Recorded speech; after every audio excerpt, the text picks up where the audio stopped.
Então, quando eu era criança, por volta dos meus 8 anos, na Páscoa era comum toda a minha família, por parte de pai, se reunir lá em casa para podermos passar essa época do ano juntos. Mas quando você é criança, ficar rodeado por adultos é uma das coisas mais chatas do mundo. Então, como era de se esperar, eu e a minha irmã fomos brincar na rua com a V e a P, que também foram brincar na rua para escapar da reunião de família. Então, enquanto estávamos decidindo do que a gente ia brincar dessa vez, nós tivemos uma ideia genial. Como a V era a mais velha, ela tinha uma bicicleta. Então, utilizando 100% do nosso QI superior de criança, nós decidimos que nós 4 iríamos andar todos na bicicleta ao mesmo tempo, juntos. Eu, como era o menor e mais novo, fiquei no cano de frente da bicicleta. E a V, como era maior, ia ficar atrás de mim para poder pedalar, controlar o guidão e os freios. A minha irmã no banco e a P na roda. E assim, o nosso Megazord estava completo. Mas, como era de se esperar, pelo peso da bicicleta, pedalar era muito difícil. Então, já que não dava para pedalar direito, nós levamos a bicicleta para cima da rua para pegar uma descida. Só que antes da gente descer, o primo da V e da P, que estava lá para visitar elas, viu o que a gente estava prestes a fazer. E como mais velho e responsável, ele disse: "Vocês vão cair." E foi embora, simples assim. Então, como era de se esperar, a gente só ignorou ele e foi descer a rua. E mano, foi mágico. Todos nós estávamos gritando com a velocidade da bicicleta descendo a rua. E até hoje é uma das minhas memórias mais marcantes da minha infância.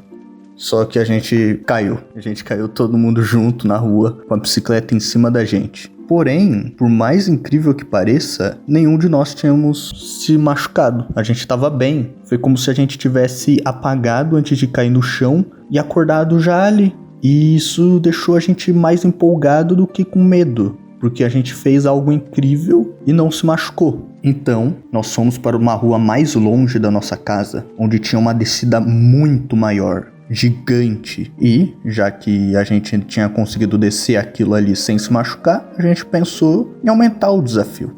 A gente desceu ela, só que como a P estava de pé na roda, ela acabou cansando, o que nos levou a cair, porque ela acabou sentando na roda. Só que dessa vez, como a descida era muito maior, com uma velocidade muito maior, a gente se machucou. E a P, ela estava sentindo uma dor muito forte e não conseguia mexer o braço. E para completar a cereja do bolo, os meus pais apareceram em cima da rua, gritando pelos nomes da minha irmã e do meu, porque já tinha passado muito tempo que nós estávamos fora, e ainda por cima a gente nem estava na rua de casa. Qualquer adulto ia ficar extremamente preocupado indo lá na rua, chamar as crianças e ver que não tinha mais nenhuma ali. Eles iam pensar que a gente tinha fugido, se perdido, ou pior. Nesse momento, eu fiquei em choque. Como eu era uma criança muito corajosa, né? Enquanto a minha irmã e a V ajudavam a P, eu fugi.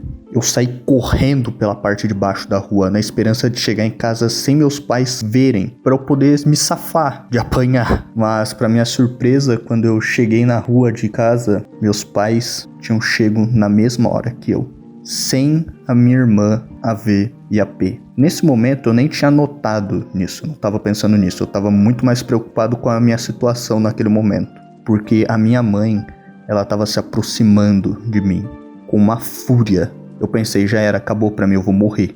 Ela continuou se aproximando, pronta pra me dar um tapa na cara. Só que com o meu medo de apanhar, quando ela foi me dar o tapa na cara, eu me abaixei e corri pra dentro de casa. E depois, mais tarde, enquanto eu tava dentro de casa pensando em alguma desculpa pra dar, a minha irmã chega com a minha mãe e eu apanho. E apanho muito. E essa é a história de como eu, entre aspas, fugi de casa sem querer na Páscoa. Bom, espero que vocês tenham gostado de ter visto esse vídeo. É um tipo de vídeo que eu sempre quis fazer, sabe? Contar um pouco das minhas histórias de infância. E eu pretendo fazer mais. Eu tenho umas histórias bem cabulosas. Bom, obrigado por ter ouvido até aqui. Um abraço e valeu.